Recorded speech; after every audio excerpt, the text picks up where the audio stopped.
Hello everyone, it's Mr. Wolf here. In this video, I'm going to be going over experiment B, which asks the question, how does light affect cellular respiration?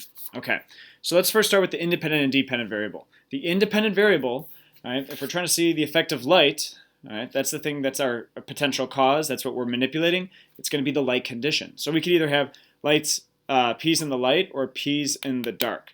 Specifically, what I probably should have said on this key is that how are we making something be in the dark versus light? Well, I could go to my experimental setup right here. Right? Here I have my light condition, and I just have normal light, or normal lights in the classroom. All right, in the dark condition, how I can make things dark is I could wrap my beaker with either the foil that I'm given or with a towel, right? As long as light can't get in. So that's how I'm specifically manipulating light or no light. All right, what's my dependent variable? I need to measure. Well, let's go look at our question. The question is, how does light affect cellular respiration? Right? So I need a way to measure cellular respiration. How could I do that? Well, we could either look at the reactants or the products, so either oxygen or CO2. And luckily, in our materials, we have an oxygen sensor or a CO2 sensor. You could have chosen either or of those, all right?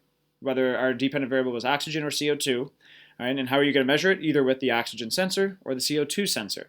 Now make sure that you're specific in terms of how are you measuring the amount of oxygen. All right, it's the percentage of oxygen, and then the amount of CO2 is in ppm, which just stands for parts per million. So this is really, really important as well, and a lot of times left out. All right, so let's go back to our experimental setup. All right, so again, independent variable, I am choosing to have normal lights here or wrapping my beaker in a towel. I'm measuring, right, with an O2 or CO2 sensor. O2/CO2 sensor. And then notice that I have a lot of parameters in my experiment too.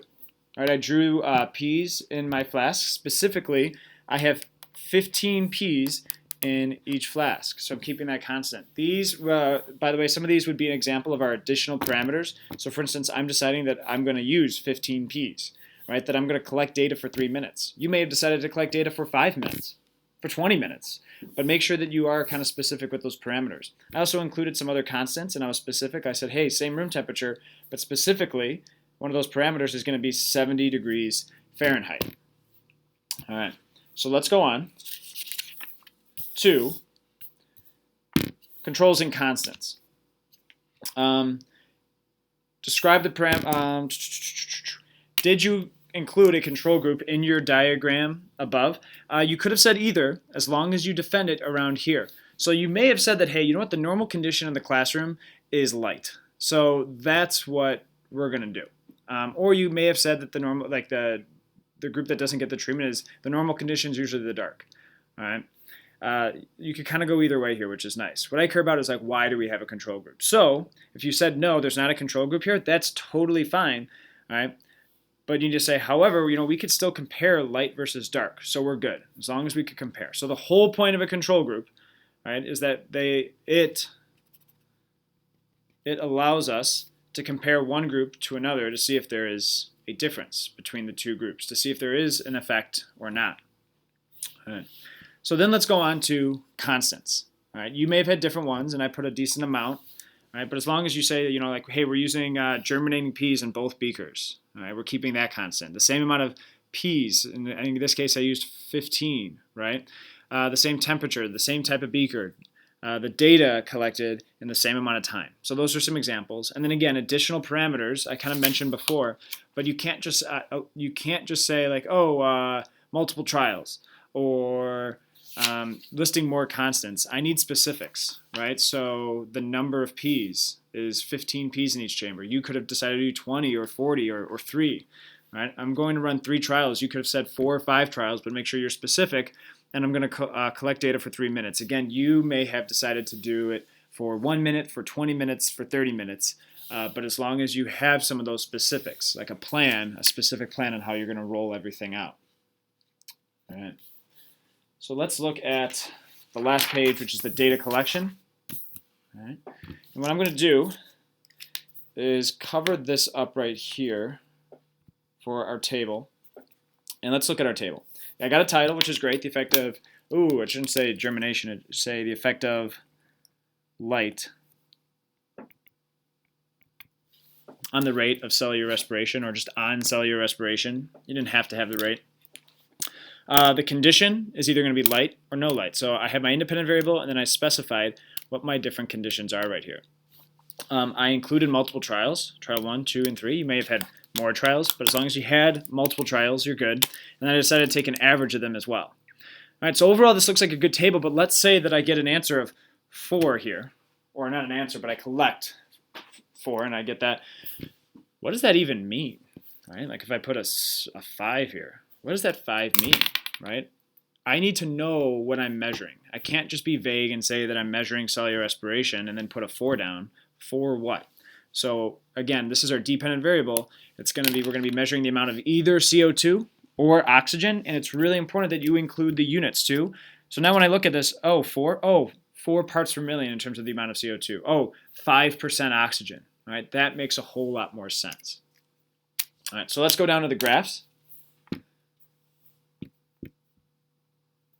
All right, and you'll notice that we have 2 graphs here. So what's going on? Well, you could have had either, and again, as long as you defend it, all right, which is helpful. So there were kind of multiple different graphs you could have. Sometimes there's only one type. Here, you could do both, again, as long as you defend it. So you could have had a bar or line graph depending on what you decide to make your x-axis. Just remember, right, explain your reasoning for the type of graph. We use a bar graph when the x-axis variable is in category. So for instance, light and dark. All right, we use a line graph when our x-axis variable is continuous. So for instance, like time.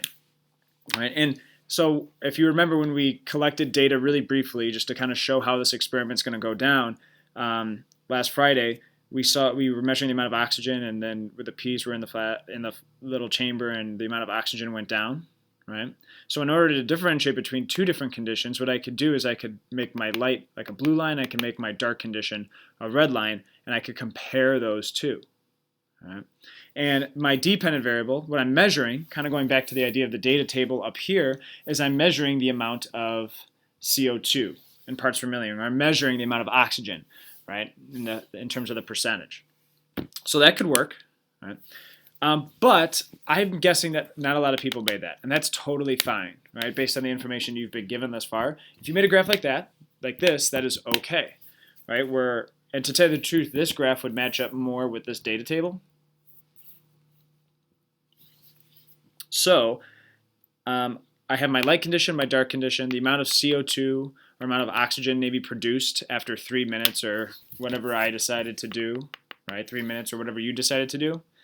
And then I would make a bar graph here because I have 2 categories, the light condition, the dark condition. Right? And again, I'm measuring either the amount of CO2 or the amount of oxygen. And again, units are really, really important. All right. So if you have questions, even after watching this video, that is, I'm happy to answer those. Write them on a piece of paper, on a note card, give them to the sub, and I will personally read them and personally get back to you tomorrow. Thanks for watching.